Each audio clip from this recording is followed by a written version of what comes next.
नमस्कार मेरे प्यारे साथियों, एक बार फिर से आप सभी का स्वागत करता हूं आपके अपने YouTube चैनल शाक्या जी जीके क्लासेस पर। फ्रेंड्स, आज मैं फिर से आप सभी के सामने हाजिर हूं एक और नए धमाकेदार मॉडल पेपर के साथ। आज हमारे यूपी पुलिस का 22वां मॉडल पेपर है।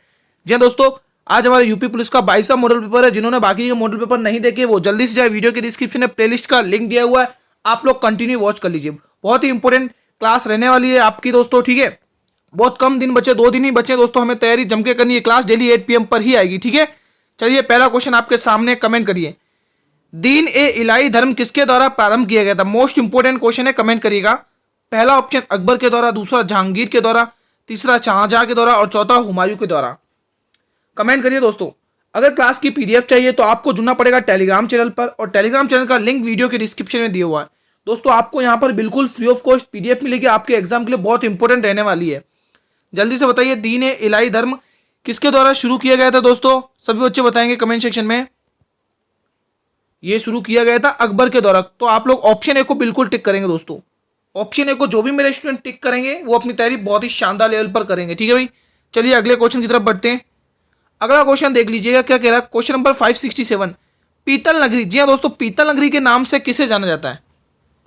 इसके लिए आपका पहला ऑप्शन रहेगा मुरादाबाद, दूसरा मिर्जापुर, तीसरा इलाहाबाद और चौथा महोबा।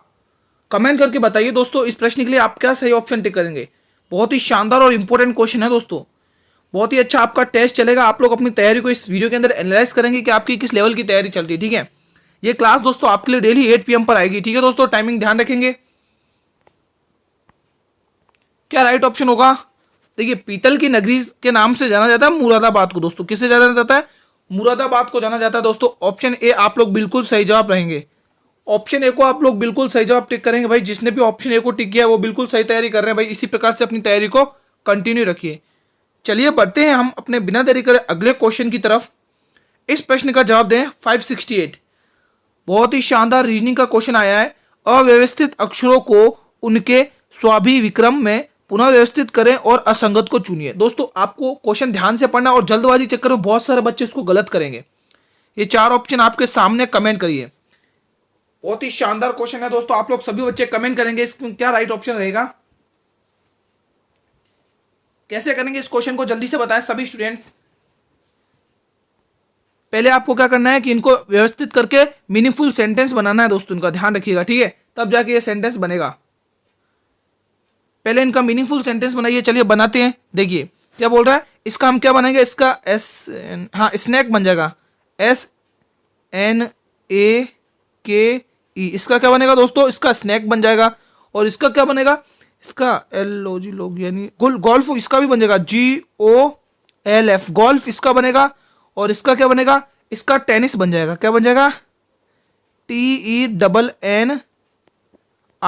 इसका क्या बन जाएगा? टेनिस बन जाएगा। और इसका क्या बनेगा? फुटबॉल। क्या बनेगा दोस्तों? फुटबॉल, FOOTBALL,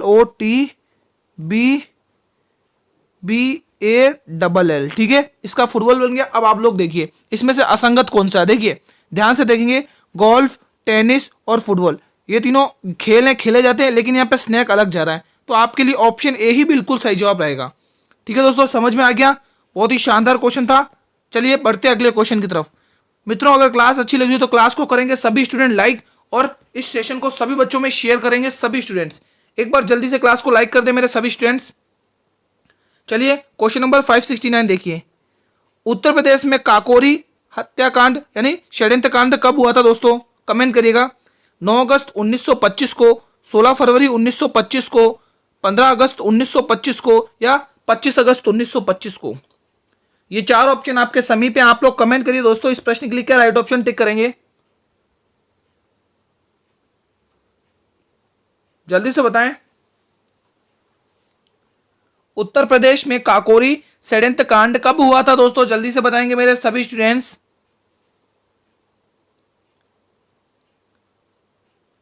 क्या रहेगा आप लोगों के लिए सही जवाब? ये कांड हुआ था दोस्तों 9 अगस्त 1925 को। कब हुआ था दोस्तों? 9 अगस्त 1925। आप लोग ए ऑप्शन को बिल्कुल टिक करेंगे दोस्तों, ठीक है दोस्तों। ए ऑप्शन को आप लोग बिल्कुल सही जवाब टिक करेंगे। जो भी मेरे स्टूडेंट ए ऑप्शन टिक कर रहे हैं वो बिल्कुल सही टिक कर रहे हैं। और जिनके गलत हो रहा है दोस्तों वो डीमोटिवेट ना हो, कोई बात नहीं, अगला क्वेश्चन सही करेंगे। हमारी एक ही गलती हमारे अगले क्वेश्चन को प्रेरित करती है, ठीक है। हमारी गलती ही हमारे नेक्स्ट स्टेप को प्रेरित करती है कि हमसे सही करना है। क्वेश्चन नंबर 570 देखिए, मैथ्स का बहुत ही शानदार क्वेश्चन है। क्या बोल रहा है क्वेश्चन, ध्यान से पढ़िएगा पहले। किसी वस्तु का क्रय मूल्य, किसी वस्तु का क्रय मूल्य और उसका विक्रय मूल्य दोनों का अंतर दे रखा 250 रुपए। क्रय मूल्य और विक्रय मूल्य का यानी कि कॉस्ट प्राइस और सेलिंग प्राइस का डिफरेंस दे रखा 250 रुपए यानी 250 रुपीज। यदि हानि प्रतिशत 25 हो यानी लॉस परसेंट 25 हो तो वस्तु का क्रय मूल्य ज्ञात करें, तो वस्तु का सेलिंग प्राइस ज्ञात करें। कमेंट करिएगा। ये 4 ऑप्शन आपके सामने हैं, आप लोग कमेंट करिए इस प्रश्न के लिए क्या राइट ऑप्शन रहेगा। बहुत ही शानदार क्वेश्चन है दोस्तों, मजा आ जाएगा इस क्वेश्चन को सॉल्व करने में। कमेंट करिए।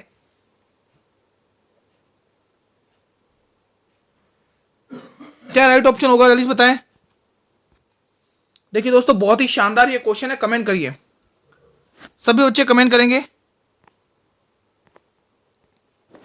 देखिए, जब भी इस प्रकार के क्वेश्चंस आते हैं, चाहे आप प्रॉफिट लॉस करो, चाहे परसेंटेज करो, चाहे रेशियो करो, कुछ भी करो दोस्तों, मैथ्स का टॉपिक, आप लोगों को हर एक परसेंट की फ्रैक्शन वैल्यू पता होनी चाहिए दोस्तों, ठीक है। तो देखो, हम 25% की फ्रैक्शन वैल्यू क्या होती है, 25% की फ्रैक्शन वैल्यू 1/4 होती है। कैसे होती है वो मैं आपको बताता हूँ। देखो, 25/100 लिखेंगे। अब देखिए, 25 से कम 25, 25 चौके 100, तो 1/4 इसकी फ्रैक्शन वैल्यू हुई। तो अब आप लोग क्या लिखेंगे, एक तरफ तो लिखेंगे क्रय मूल्य और दूसरी तरफ लिखेंगे विक्रय मूल्य। समझने की कोशिश करना, ठीक है। यानी कि 4 रुपए था तुम्हारे पास, ठीक है। क्या बोल रहा है, हानि हुई है ना दोस्तों, हानि प्रतिशत आप लोगों को क्या करना है, यानी 4 रुपए से वैल्यू 1 रुपए हानि हो गई तो 3 बचेगी, ठीक है। अब विक्रय मूल्य को विक्रय मूल्य के बराबर रखना है। यानी अब इन क्वेश्चन ने क्या बोला है कि क्रय मूल्य, यहां पर देखिए क्वेश्चन को, क्रय मूल्य और विक्रय मूल्य का अंतर 250 दे रखा है। यानी इन दोनों का अंतर कितना है, 1 है ना। इनका अंतर क्या दे रखा है, 250 दे रखा है, ठीक है। अब आगे क्वेश्चन क्या बोल रहा है, यदि हानि प्रतिशत 25 है तो वस्तु का विक्रय मूल्य, हमें विक्रय मूल्य निकालना है दोस्तों। क्या निकालना है, हमें वस्तु का विक्रय मूल्य निकालना है। तो देखिए, विक्रय मूल्य कितना दे रखा है, 3, लेकिन एक्चुअल में कितना है दोस्तों, यहाँ पर 250 रुपए। तो आपको क्या करना है, 250 को इससे मल्टीप्लाई करना है, क्योंकि ये दोनों का डिफरेंस है। तो आपको क्या करना पड़ेगा, विक्रय मूल्य निकालने के लिए आपको 250 को इससे मल्टीप्लाई करना पड़ेगा। तो 25 या 75 यानी 750 रुपए।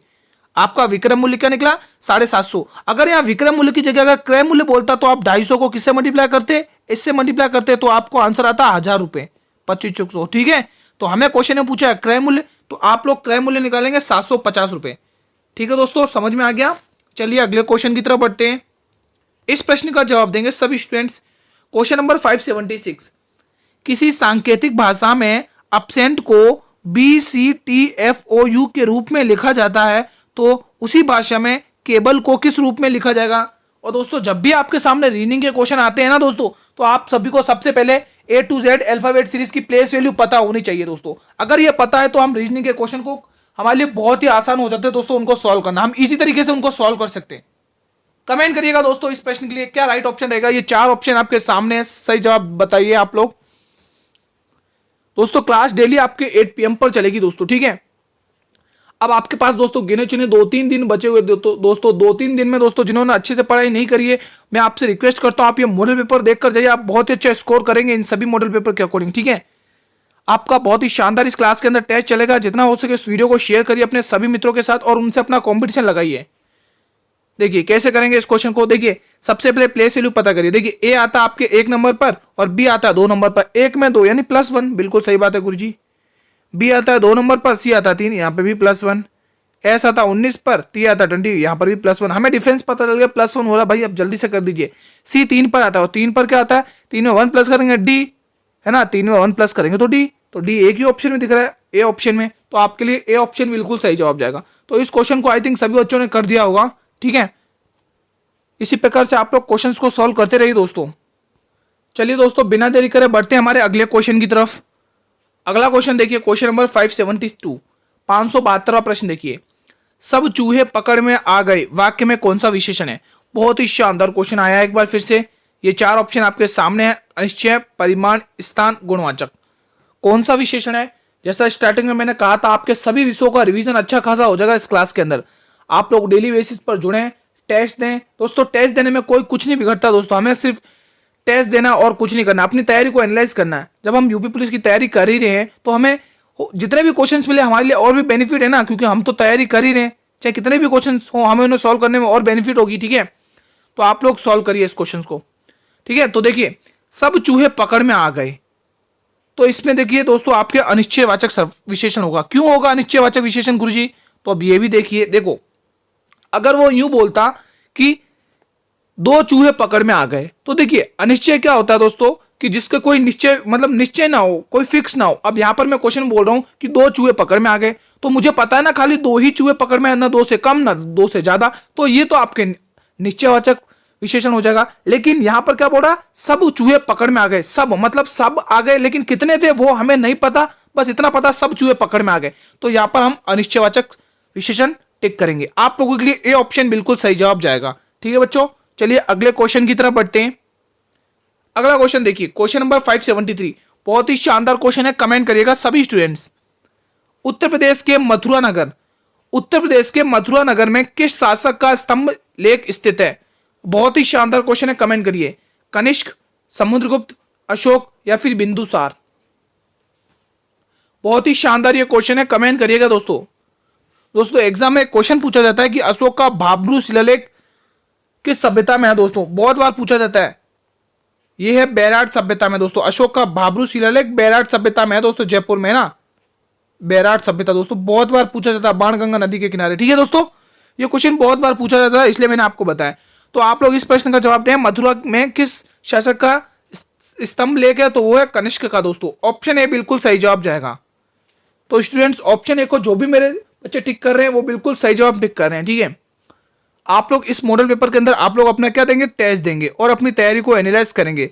और प्लीज आप सभी से रिक्वेस्ट है, आप लोग कमेंट करेंगे कि आपने कितने क्वेश्चन सही किए हैं। ठीक है, इससे क्या आपके रेस्पॉन्स करने से क्या हमें मोटिवेशन मिलता दोस्तों। ठीक है, चलिए बिना देरी करे अगले क्वेश्चन की तरफ बढ़ते हैं। अगला क्वेश्चन भी देखिए 574, उत्तर प्रदेश में चौखंडी स्तूप कहां पर स्थित है? मोस्ट इंपोर्टेंट क्वेश्चन, कमेंट करिए। इलाहाबाद में, गोरखपुर में, कौशाम्बी में, सारनाथ में? इलाहाबाद, ये इसका प्राचीन नाम क्या था दोस्तों? कमेंट करिए। इसका प्राचीन नाम प्रयागराज था। क्या था? प्रयागराज। ठीक है दोस्तों, कमेंट करिए उत्तर प्रदेश में चौखंडी स्तूप कहां पर स्थित है? बहुत ही शानदार क्वेश्चन है ये, सभी बच्चे कमेंट करके बताएंगे। इसका सही जवाब होगा सारनाथ। ऑप्शन डी आपके लिए बिल्कुल सही जवाब जाएगा। ठीक है दोस्तों, तो जो भी स्टूडेंट ऑप्शन डी को लॉक कर रहे हैं वो बिल्कुल सही टिक कर रहे हैं। इसी प्रकार से अपनी तैयारी को एनालाइज करते रहिए, आंसर देते रहिए कमेंट सेक्शन में। चलिए अगले क्वेश्चन की तरफ बढ़ते हैं। दोस्तों अगर आप लोगों को क्लास अच्छी लग रही हो तो क्लास को सभी बच्चे एक बार कर देंगे लाइक। जल्दी से मेरे सभी स्टूडेंट्स एक बार क्लास को लाइक कर देंगे। देखिए क्वेश्चन क्या बोल रहा है, दो स्वरों के बीच कितने व्यंजन हैं यदि उनमें से एक यू है? मोस्ट इंपोर्टेंट, बहुत ही शानदार रीजनिंग का क्वेश्चन है, आज का क्वेश्चन ऑफ द डे। जल्दी से बताइए, 4, 3, 5, 6 सभी बच्चे बताएंगे दो स्वरों के बीच कितने व्यंजन हैं यदि उन दोनों स्वरों में से एक स्वर कितना है? यू है। बहुत ही शानदार क्वेश्चन है, लगाइए दोस्तों दिमाग अपना, सभी बच्चे अपना दिमाग लगाएंगे। क्या राइट ऑप्शन होगा? जल्दी से बताएंगे सभी स्टूडेंट्स। बहुत ही शानदार ये क्वेश्चन है। देखिए जो, तो चलिए अब सॉल्व करते हैं। जिसने सॉल्व कर दिया उसको तो ठीक है भाई, बहुत अच्छी तैयारी कर रहे हैं। जिनके सॉल्व नहीं हुआ है वो आप देखिए क्या बोल रहा है, दो स्वर में से उनमें से एक यू दे रखा है, तो एक यू दे रखा है तो हम एक लेंगे ओ और एक लेंगे यू। स्वर मतलब है ना वोवेल बताना है दोस्तों, है ना वोवेल। ठीक है, स्वर का मतलब वही है। ठीक है, तो ओ और यू ले लिए। अब इनके बीच के दोस्तों हमें कितने व्यंजन दिख रहे हैं? ओ के बाद क्या आता है? पी आता है, पी के बाद क्यू आता है, फिर उसके बाद आर आता है, फिर उसके बाद एस आता है, फिर उसके बाद टी आता है। अब आप लोग खुद देखिए इन दोनों के बीच में कितने स्वर आपको दिख रहे हैं, कितने व्यंजन दिख रहे हैं? कितने व्यंजन दिख रहे हैं? 1, 2, 3, 4, 5। गुरुजी 5 दिख रहे हैं, तो आप लोगों के लिए ऑप्शन ही 5 रहेगा। बताइए दोस्तों मजा आया कि नहीं आया इस क्वेश्चन में? बहुत ही शानदार क्वेश्चन था। अगर समझ में आ गया दोस्तों तो आप लोग कमेंट सेक्शन में करिए, अगर समझ में ना आया तो भी आप लोग कमेंट सेक्शन में बताइए दोस्तों। ये कमेंट सेक्शन आप लोगों के लिए ही रहता है। ठीक है, अगर दोस्तों देखो आज हमारा ये कौन सा 22वां मॉडल पेपर है दोस्तों। हम अभी तक 20, 21 मॉडल पेपर सॉल्व कर चुके हैं। ठीक है, अभी तक उन्होंने जिस बच्चों ने नहीं देखे हैं मेरे पुराने मॉडल पेपर, वो एक बार पुराने मॉडल पेपर को देख कर आइए दोस्तों। मैंने लिंक वीडियो का डिस्क्रिप्शन में दे रखा है। इस वीडियो के डिस्क्रिप्शन में आपको UP police constable 2023 model paper series playlist मिल जाएगी, आप लोग कंटिन्यू वॉच कर लीजिए। अगर आप लोग इतना अगर एग्जाम से पहले कर चले जाते हैं ना तो दोस्तों आपको सफलता लेने से कोई नहीं रोक सकता। बहुत अच्छा स्कोर करेंगे आप लोग, क्योंकि वो मॉडल पेपर आपके एग्जाम के पॉइंट ऑफ व्यू को टारगेट करते ही बनाए गए हैं। उसमें आपको बहुत इंपॉर्टेंट क्वेश्चंस देखने को मिलेंगे, प्रीवियस के क्वेश्चंस देखने को मिलेंगे, कौन सा क्वेश्चन बार बार पूछा गया वो क्वेश्चंस देखने को मिलेंगे। ठीक है, चलिए बढ़ते अगले क्वेश्चन की तरफ, तो आप लोग देखना जरूर।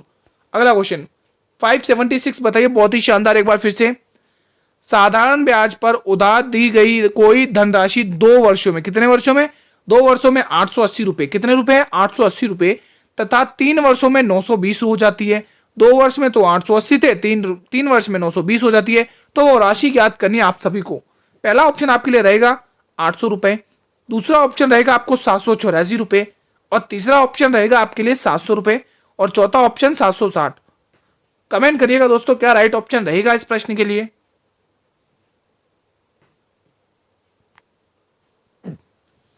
जल्दी से बताएं, बहुत ही शानदार क्वेश्चन है ये। कैसे करेंगे इसको सॉल्व, सभी बच्चे कमेंट सेक्शन में इसका जवाब देंगे। देखिए अब हम सॉल्व कराते हैं। क्या बोल रहे हैं, 2 वर्ष में कितना हो रहा है 880 रुपए। देखिए 2 वर्ष में उसके पास कितने रुपए हो रहे हैं, 1 मिनट रुकिए, हम थोड़ा यहाँ पे स्पेस इसको रफ कर देते हैं, थोड़ा स्पेस आ जाएगा। ठीक है, देखिए यहां पर हमें वो राशि ज्ञात करनी, क्या ज्ञात करनी है, वो राशि ज्ञात करनी। अब देखिए वो क्या बोल रहा है, 2 वर्ष में कितने रुपए हो रहे हैं 880 रुपए।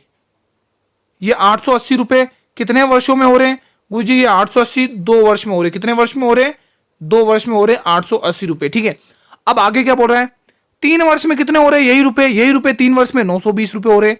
अब देखिए कितने वर्ष में, पूरे 3 वर्ष में, कितने वर्ष में, ये 3 वर्ष में, कितने वर्ष में, 3 वर्ष में। अब आप लोग यहाँ का अंतर देखिए, यानी 1 साल में यहाँ पे पता चला। देखो यहाँ पर 2 साल थे, 2 से 1 साल, ये 3 साल हो गए। अब यहाँ पर कितने का गैप आ रहा है, 40 रुपए का गैप आ रहा है ना। तो आगे भी 40 का ही होगा, तो 40 टोटल कितने हो गए, 80 रुपए हो गए। तो आप लोगों को देखो यहाँ पर भी 40 का ही गैप होगा ना, तो 40 दोनों मिला के कितने हो गए, 40 यहाँ पर भी 40 यहाँ पर, टोटल मिला के 80 रुपए हो गए। कितने रुपए हो गए, 80। तो आपको क्या करना है, इस 800 में से आपको 80 माइनस करना है। 880 में से आपको 80 माइनस करना है, तो आपके पास जवाब आ जाएगा दोस्तों 80 रुपए, सॉरी 800 रुपए, क्योंकि जब आप 880 में से 80 रुपए माइनस करोगे तो आपके पास वो राशि 800 रुपए थी। ठीक है दोस्तों, समझ में आया। तो आप लोग ऑप्शन किसको करेंगे, ए ऑप्शन को। ठीक है, क्योंकि देखो 2 वर्ष में 880 थे, 3 वर्ष में 920 हो गए। तो देखिए यहाँ पर गैप 40 का आ रहा है, जब 1 साल में यहाँ पर 40 का आ रहा है तो यहाँ पर भी 40 का, तो दोनों मिलाकर 80 हुए। तो आपको 800 में से 80 माइनस करना, तो आपको ये राशि पता चल जाएगी। ठीक है दोस्तों, इजी क्वेश्चन था, आई थिंक सभी बच्चों ने कर लिया होगा दोस्तों। चलिए अगले क्वेश्चन की तरफ बढ़ते हैं। अगर समझ में ना आया हो कमेंट सेक्शन में करें, मैं रिप्लाई कर दूंगा। क्वेश्चन नंबर 577, देखिए क्वेश्चन 577 क्या बोल रहा है, निम्न में से कौन सा स्त्रीलिंग शब्द है। बहुत ही शानदार क्वेश्चन है। उत्साह, चक्रव्यूह, मृत्यु या फिर संकल्प। कमेंट करिए, सभी बच्चे कमेंट सेक्शन में कमेंट करेंगे हर एक प्रश्न का जवाब। क्लास अच्छी लगी है तो क्लास को एक बार कर दें सभी बच्चे लाइक, सभी बच्चे एक बार क्लास को लाइक कर देंगे और शेयर कर देंगे सभी मित्रों में। देखिए इसका स्त्रीलिंग शब्द मृत्यु है दोस्तों, ना ही ए है, ना ही बी है, ना ही डी है, तो सी ऑप्शन वाले बिल्कुल सही है। अगला क्वेश्चन, चलिए अगले क्वेश्चन की तरफ बढ़ते हैं। अगले क्वेश्चन देख लीजिए, अगला क्वेश्चन 13 देखिए, सॉरी 578 देखिए। अदीना मस्जिद कहां पर स्थित है, मोस्ट इंपोर्टेंट क्वेश्चन। गुजरात में, जौनपुर में, बंगाल में, पश्चिम बंगाल, या फिर इनमें से कोई नहीं। जल्दी से बताएंगे सभी स्टूडेंट, अदीना मस्जिद कहां पर है, गुजरात में, जौनपुर में, बंगाल में, या इनमें से कोई नहीं।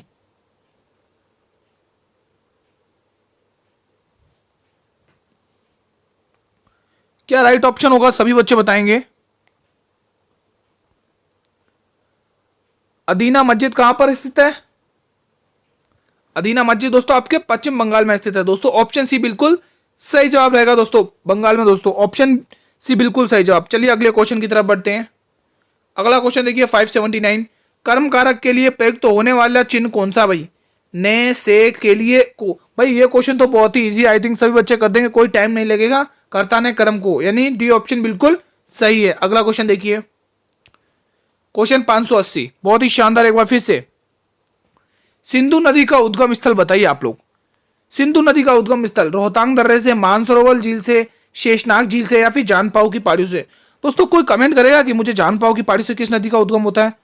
बहुत ही फेमस नदी है चंबल नदी। जी हाँ दोस्तों, चंबल नदी का उद्गम होता है। चंबल नदी का उद्गम कहाँ से होता है? जान पाओ की पहाड़ियों से, ठीक है। ये एमपी में है दोस्तों, ठीक है, विंध्याचल श्रेणी एमपी। और ये राजस्थान में चित्तौड़ के 84गढ़ से प्रवेश करती है दोस्तों, ठीक है। ये सबसे बड़ी सहायक नदी किसकी है? ये सबसे बड़ी सहायक नदी किसकी है? ये सबसे बड़ी सहायक नदी बोले इसको तो ये सबसे बड़ी सहायक नदी यमुना की है। और यमुना किसकी सबसे बड़ी सहायक है? यमुना गंगा की है ना। तो क्वेश्चन क्या पूछा है? सिंधु नदी का उद्गम स्थल। तो सिंधु नदी का आप लोग उद्गम स्थल ध्यान रखेंगे, कहां से हुआ? मानसरोवर झील से, है ना, तिब्बत के मानसरोवर झील से दोस्तों। ऑप्शन भी आपके लिए बिल्कुल सही जवाब रहेगा। ये दोस्तों, ये सिंधु नदी दोस्तों, ये सिंधु नदी दोस्तों आपके भारत, पाकिस्तान, और चीन के मध्य से गुजरती है। चीन के मध्य से होकर गुजरती है। तो आप लोग भी ऑप्शन को बिल्कुल सही जवाब टिक करेंगे। चलिए अगले क्वेश्चन की तरफ बढ़ते बिना देरी करें। अगला क्वेश्चन 581, अक्षरों का क्रम में बदलें। दोस्तों पहले तो आपको अक्षरों का क्रम बदलना है, फिर क्रम बदले बिना, मतलब अक्षरों का क्रम बिना बदले तथा अक्षरों के केवल एक बार प्रयोग करते हुए शब्द कितनी बार बनाए जा सकते? मतलब बिना अक्षरों का ना तो कोई क्रम बदलना है, आपको बस बताना है कि कितने अक्षर बन सकते हैं अलग अलग करके, नए शब्द बनाए जा सकते हैं अलग अलग करके। यानी आपको कुछ नहीं करना है, ये सेंटेंस दे रखा है, इनका कोई भी क्रम आपको बदलना नहीं है, बस आपको इनमें से कितने मीनिंगफुल सेंटेंस बनाए जा सकते हैं इतना बताना है। खाली क्वेश्चन यही पूछ रहा है। 4 ऑप्शन आपके सामने, 1 2 3 या फिर इनमें से कोई नहीं। कितने शब्द बनाए जा सकते हैं अर्थपूर्ण? कमेंट करिए दोस्तों, बहुत ही शानदार है ये क्वेश्चन। देखिए अर्थपूर्ण, पहले तो हम पहले दो अक्षरों से हमें अर्थपूर्ण मीनिंग बन रहा है। इन बन रहा है एक तो, ठीक है, एक तो एक्ट बन रहा है ACT, देखिए इन और एक्ट और पूरा एक्टिव बन रहा है ना, 3 अक्षर बन गए और कोई बन ही नहीं रहा है, एक्टिव हो गया, ठीक है। तो 3 अक्षर बनाए जा सकते हैं। कितने? 3 अक्षर। तो आप लोग टिक कर दीजिए ऑप्शन सी को। अगला क्वेश्चन, क्वेश्चन 582 देखिए, 36 संतरों को बेचकर एक विक्रेता को 4 संतरों के विक्रय मूल्य का नुकसान होता है। नुकसान मतलब हानि होना, तो उसका नुकसान कितने प्रतिशत है? बहुत ही शानदार क्वेश्चन एक बार फिर से आपके सामने आते हुए। दोस्तों मैथ्स के जो भी क्वेश्चन मैं करवा रहा हूं वो आपके एग्जाम में सीधे के सीधे ऐसे ही पूछे जाएंगे। 10%, 15%, 25%, 20%। कमेंट बॉक्स में जवाब दीजिए दोस्तों सभी बच्चे। कैसे करना है देखो, जो लोग मेरे रेगुलर मॉडल पेपर देखते हैं, रेगुलर वीडियोस देखते हैं, उनको पता है इस क्वेश्चन को कैसे फोड़ना है। सभी को सिखाया मैंने। एक तरफ क्रय मूल्य, एक तरफ विक्रय मूल्य और दूसरी तरफ क्या बोला? नुकसान बोला ना, यानी हानि बोल रहा है, ठीक है। अब आप खुद दिमाग लगाइए। देखिए क्या बोल रहा है? 36 संतरों को बेचकर। अब देखो दोस्तों वो 36 संतरों को बेच रहा है। कितने संतरों को बेच रहा है? 36 संतरों को बेच रहा है। आप खुद दिमाग लगाइए, आप खुद निकालेंगे क्रय मूल्य। 36 संतरों को बेच रहा है जिस पर उसको 4% की हानि हो रही है। तो ओवरऑल कितनी थी? इनको प्लस करिए। ओवरऑल कितना था? 40 था, उसमें से 36 बेच दिए, 4% की हानि हुई। तो देखो 40 अपने आप निकल कर आया कि नहीं आया? बताइए, अपने आप निकल कर आया 40, ठीक है। अब वो यूं बोल रहा है ये 4 रुपए की तो हानि होगी, 4 संतरों के विक्रय मूल्य का नुकसान कितना है? तो देखो यहां पर गैप क्या बोला? 4 संतरों का क्या निकालना? हानि किसके ऊपर? 40 के ऊपर। तो 100 के प्रतिशत निकालना है। निकाल दीजिए। 4 दाएं 40 और 10 दाएं 100। रेट कितनी है? 10%। कितनी आई? 10%। तो ऑप्शन ए बिल्कुल सही जवाब। अगला क्वेश्चन, जो लोग रेगुलर सॉल्व करते हैं मॉडल पेपर मुझसे, उनके लिए तो ये क्वेश्चन कुछ नहीं है। क्वेश्चन नंबर 583, तृतीय बौद्ध संगीति कहां पर आयोजित हुई थी? पाटलिपुत्र में, कौशाम्बी में, कश्मीर में या वत्स में? कमेंट करके बताइए सभी स्टूडेंट्स, तृतीय बौद्ध संगीति कहां पर आयोजित हुई थी? पाटलिपुत्र में, कौशाम्बी में, कश्मीर में या वत्स में? जल्दी से सभी स्टूडेंट बताएंगे। ये आपके आयोजित हुई थी दोस्तों पाटलिपुत्र में। कौन कौन ऑप्शन ए को टिक कर रहे हैं? ऑप्शन ए, पाटलिपुत्र बिहार का प्राचीन नाम है ना। ऑप्शन ए बिल्कुल सही जवाब। अगला क्वेश्चन, क्वेश्चन नंबर 584 देखिए, अंग्रेजी पद डॉल्फिन में स्थित अक्षरों को अगर अंग्रेजी वर्णमाला के अनुसार पुनः लिख दिया जाए तो बाईं तरफ से 5वां अक्षर कौन सा होगा? मोस्ट इंपोर्टेंट क्वेश्चन एक बार फिर से आता हुआ। मजा आ जाएगा दोस्तों इस क्वेश्चन को सॉल्व करने में। जल्दी से बताइए। आपको इसको क्या करना है? अंग्रेजी वर्णमाला के क्रम के अनुसार जमाना है। तो अंग्रेजी वर्णमाला में देखिए सबसे पहले क्या आता है? डी आता है। क्या आएगा इसमें? डी। इसी हमें इन्हीं में से देखना है, हमें ABCD गिनना नहीं है, इन्हीं में से देखना है। फिर डी के बाद पहले क्या आता है? HI, आई आएगा। DI, DHI नहीं, पहले H आएगा, सॉरी माय मिस्टेक। पहले यहाँ पर H आएगा, H के बाद I आता है, ठीक है। पहले यहाँ पर ये आ गया H के बाद I आएगा, ठीक है। उसके बाद ओ आएगा, ठीक है। और क्या आएगा, ओ के बाद क्या आएगा दोस्तों, नहीं दोस्तों, पहले पहले दोस्तों एल आएगा, है ना, यहाँ एल आएगा, फिर ओ आएगा, एन आएगा, अब उसके बाद बच क्या गया, सबसे लास्ट में पी आएगा। अब आगे क्वेश्चन क्या बोल रहा है, ध्यान से पढ़िए और ध्यान से समझिए। देखिए क्वेश्चन क्या बोल रहा है, बाईं तरफ से, बायां तरफ का ये बायां होता है और ये दायां होता है। देखिए बाईं तरफ से पांचवा, बाईं तरफ से पांचवा, 1 2 3 4 5, तो बाईं तरफ से पांचवा कौन दिख रहा है, ओ दिख रहा है, ठीक है। तो ओ आपके लिए बिल्कुल सही जवाब, डी ऑप्शन बिल्कुल सही जवाब जाएगा दोस्तों, ठीक है। अगर दाईं से पांचवा बोल रहा तो हम क्या करते, 1 2 3 4 5 आई टिक कर देते, लेकिन ओ इस प्रश्न के लिए बिल्कुल सही जवाब है। अगला क्वेश्चन, क्वेश्चन 585 देखिएगा, बहुत ही शानदार, एक बार फिर से। मोहम्मद बिन तुगलक अपनी राजधानी दिल्ली दिल्ली से कहां ले गया था, वारंगल, फतेहपुर सीकरी, दौलताबाद या अहमदनगर। कमेंट करिए। शाहजहां अपनी राजधानी को आगरा से दिल्ली ले गया था और सिकंदर लोदी दिल्ली से आगरा लेके आया था। इस क्वेश्चन में बहुत सारे स्टूडेंट कंफ्यूज रहते हैं, इस प्रश्न का जवाब दें। मोहम्मद बिन तुगलक अपनी राजधानी फतेहपुर सीकरी ले गया था दोस्तों, ऑप्शन बी बिल्कुल सही जवाब रहेगा। नहीं, फतेहपुर सीकरी नहीं, सॉरी माय मिस्टेक, ये दौलताबाग है ना, कुतुबाद का नाम दौलताबाग लिख दिया था दोस्तों, ठीक है दोस्तों। एक मिनट, ये कुछ गलत हो गया मुझसे, फतेहपुर सीकरी नहीं जाएगा, इसका जवाब आप लोग दौलतबाग टिक करेंगे, ऑप्शन सी बिल्कुल सही जवाब है, ठीक है भाई। अगला क्वेश्चन, क्वेश्चन नंबर 587 देखिए, बहुत ही शानदार क्वेश्चन है ये भी। कैसे करेंगे देखिए, ये सिंप्लीफिकेशन का इजी क्वेश्चन है। देखिए रूट ब्रैकेट में 248, 248 ये किसका वो है स्क्वायर, ये किसका क्यूब है, कमेंट करिएगा दोस्तों। ये किसका स्क्वायर है, 8 का स्क्वायर है, किसका स्क्वायर है, 8 का स्क्वायर है। तो ये टोटल प्लस करके 256 होगा, यानी 256 का मतलब, और बाहर रूट लगा यानी कि 16 आंसर आ रहा है। कितना आ रहा है, 16, बिल्कुल सी ऑप्शन, कोई दिक्कत नहीं थी इस क्वेश्चन में। अगला क्वेश्चन 588, 420 का 25% और 140 का प्रतिशत यानी 77 है, बताइए आंसर क्या जवाब होगा। तो सबसे पहले कुछ नहीं करना है, इसको सॉल्व करिए। जिसको फ्रैक्शन वैल्यू पता है वो एक झटके में तोड़ देगा। 25% की फ्रैक्शन वैल्यू 1/4 होती है, 4 को 420 से भाग करेंगे तो इतने की वैल्यू 105 आएगी। चलिए ठीक है, बात है गुरु जी, बिल्कुल सही बात, 105 माइनस। अब देखिए ये 140% माइनस का इधर आके प्लस में आ जाएगा और ये 77 प्लस का इधर आके माइनस में आ जाएगा।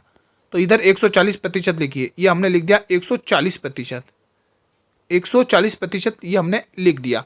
अब देखिए इसमें से आप घटाओगे तो आपके पास जवाब कितना आएगा, 105 में से जवाब ये 77 घटाओगे कितना जवाब आएगा, कितना आएगा, इसको घटाने पर 7 5 15 8 28 आएगा दोस्तों। कितना आएगा, 28। और ये देखो ये डिवाइड में 100 इधर आके मल्टीप्लाई में आएगा तो ये 2800 हो जाएगा। इधर क्या है 140, तो 0 से 0 टर्मिनेट करिए, 14 दूनी 28 और ये 20 आंसर आपके सामने आता हुआ, ऑप्शन बी, ऑप्शन ए बिल्कुल सही।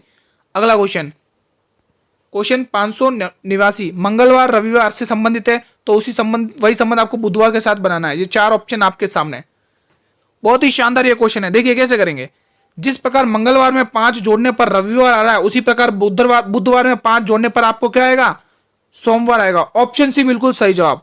अगला क्वेश्चन 590, मिश्रित अक्षर, दोस्तों ये आपके सामने अक्षर दे रखे, इनको पुनः व्यवस्थित करके एक अर्थपूर्ण शब्द बना के, अर्थपूर्ण शब्द का मध्य अक्षर बताना आपको, पुनः जोड़िए दोस्तों, पुनः इनको दोस्तों व्यवस्थित करके एक अर्थपूर्ण अक्षर बनाना और उसके मध्य का अक्षर बताना आपको। कैसे करेंगे इस क्वेश्चन को, इसका मीनिंगफुल बनाइए। इसका बनेगा वाटर, WAT, सॉरी आई बना दिया मैंने, ये T है दोस्तों, ठीक है, TER। अब इसके मध्य का अक्षर क्या है, इन दो को हटाइए, इन दो को हटाइए, मध्य का T है, तो आपके लिए T ऑप्शन बिल्कुल सही जवाब। आज की क्लास को दोस्तों हम यहीं पर समाप्त करते हैं, ठीक है दोस्तों।